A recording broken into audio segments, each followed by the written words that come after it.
जंगल का राजा कौन, शेर या भालू? आमतौर पर हम शेर को ही राजा मानते हैं, लेकिन ये कहानी एक ऐसे अजीबोगरीब जंगल की है जहाँ का राजा कोई शेर नहीं बल्कि एक विशाल, भयानक और खूंखार भालू काल भैरव है। काल भैरव दिखने में इतना खौफनाक है कि उसकी परछाई से भी जानवर कांपते हैं। इस जंगल पर सदियों से भालुओं का ही राज रहा है, इसलिए यहाँ कभी किसी शेर ने कदम नहीं रखा। काल भैरव ने अपनी सुरक्षा के लिए खूंखार लकड़बग्घों की एक पूरी फौज पाल रखी है। ये लकड़बग्घे हर दिन गरीब और कमज़ोर जानवरों पर जुल्म ढाते हैं। आज भी जंगल के एक कोने में कुछ जानवर इसी जुल्म को लेकर परेशान बैठे हैं। दोस्तों, अब मेरे सब्र का बांध टूट चुका है। मैं इन दुष्ट लकड़बग्घों की रोज-रोज की गुंडागर्दी से तंग आ गया हूँ। मैंने फैसला कर लिया है, मैं ये जंगल हमेशा के लिए छोड़कर जा रहा हूँ। अरे गजराज भाई, आप कैसी बातें कर रहे हैं? आप इतने विशाल और ताकतवर हैं कि चाहे तो एक ही झटके में उन लकड़बग्घों को अपने पैरों तले कुचल सकते हैं। फिर आप इस तरह हार मानकर जंगल छोड़ने की बात क्यों कर रहे हैं? तुम सही कह रही हो चतुर्मुखी। मैं ताकतवर जरूर हूँ, लेकिन मेरी एक कमजोरी भी है। मैं उन छटे हुए लकड़बग्घों की तरह फुर्तीला नहीं हूँ। वो झुंड में हमला करते हैं और चकमा देकर निगल जाते हैं। बात तो आपकी भी सही है गजराज भाई।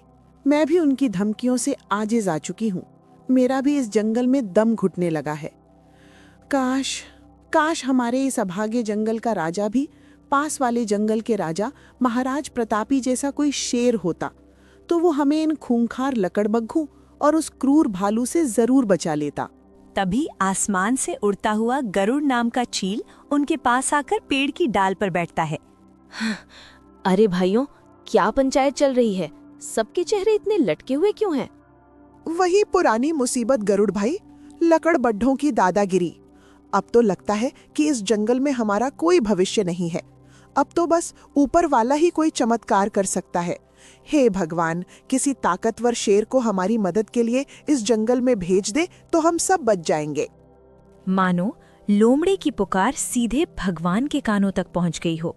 ठीक उसी समय पास वाले जंगल में महाराज प्रतापी का बेटा शूरवीर अब पूरी तरह जवान और ताकतवर शेर बन चुका था। महाराज प्रतापी ने अपने बेटे को जीवन की एक नई सीख देने के लिए अपने पास बुलाया। मेरे बेटे शूरवीर, अब तुम एक जवान और ताकतवर शेर बन चुके हो। एक शेर की असली पहचान उसकी अपनी बनाई हुई सल्तनत से होती है। अब वक्त आ गया है कि तुम अपनी मंजिल खुद तलाशो। जी पिताजी, आपकी आज्ञा सिर आंखों पर।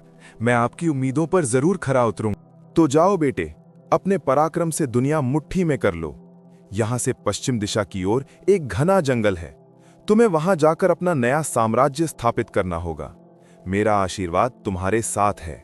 पिता का आशीर्वाद लेकर शूरवीर पश्चिम की ओर अपनी नई सल्तनत बनाने निकल पड़ता है।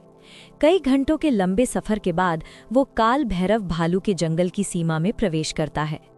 तभी आसमान में गश्त लगा रहे गरुड़ यानी चील की तेज नजर उस नौजवान शेर पर पड़ती है। वो खुशी से पागल हो जाता है और ये खुशखबरी सुनाने के लिए तुरंत गजराज और